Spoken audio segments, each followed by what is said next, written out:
Hello again. This is more footage from yesterday. This time, just down the street, I went to Deepwood Estate. First thing we're seeing here is their perennial bed with lovely sun exposure. In the full of summer, it kind of goes in color blocks, so we just passed the blue and purple section.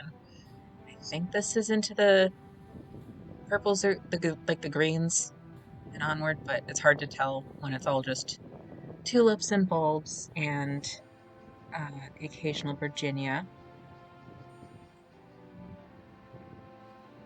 Bluebells, lots of bluebells back in the blue section. And this lovely showing of kind of purpley colored tulips. And I don't know what this was, but I kind of want a bunch in my garden. Jumping into the pink section here, we've got some pink charm daffodils in the front. It's a little hard to see with the exposure on my camera, but the little front parts that look yellow are this like really cute peachy pink color with those like double tulips in the background. You can see some, I think, Solomon seal and then some phlox coming in behind all of these. Those will bloom much later in the year. Um, mostly right now it's just a bunch of tulips, a bunch of daffodils, all the bulbs. In the shadier part of the Deepwood Estate garden, there was this really beautifully fragrant cherry tree.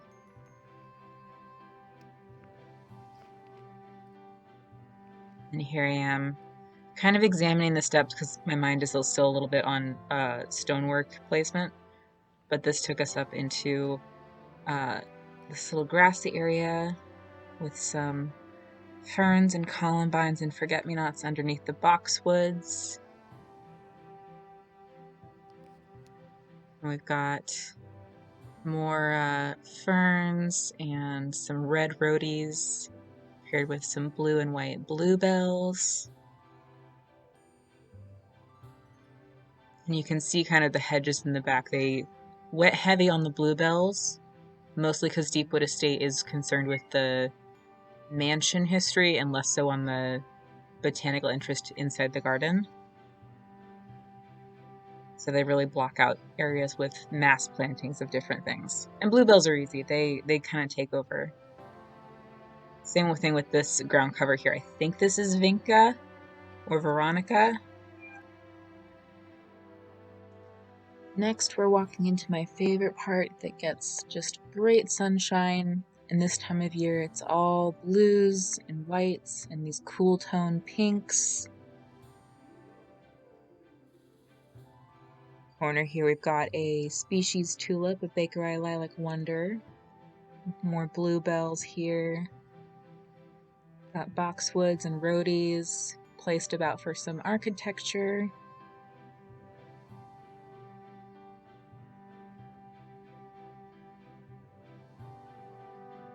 And just great use of the white tulips.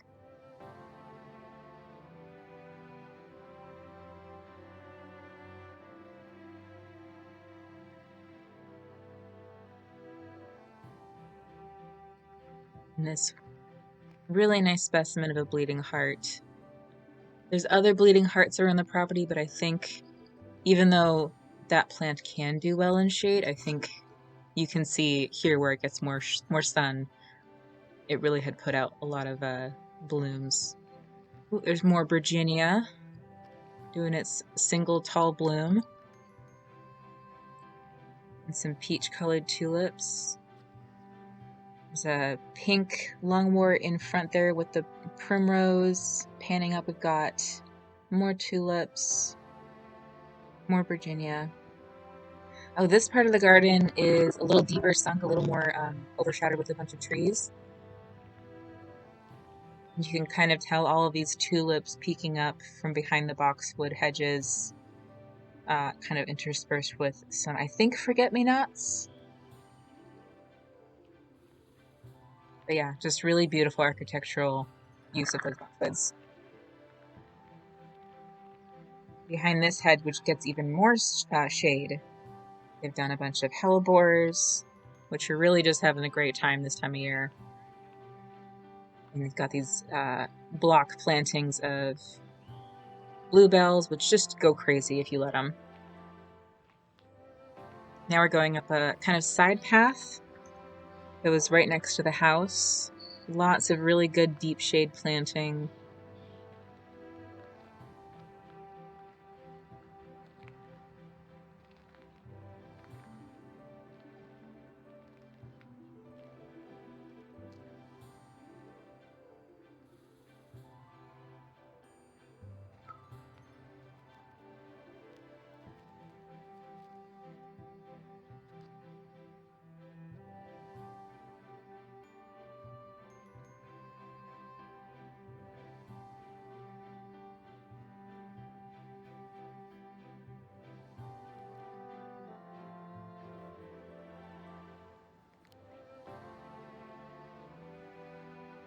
And I zoomed in a little bit on this bulb planting just because I've been really enjoying the kind of purple streaked tulips.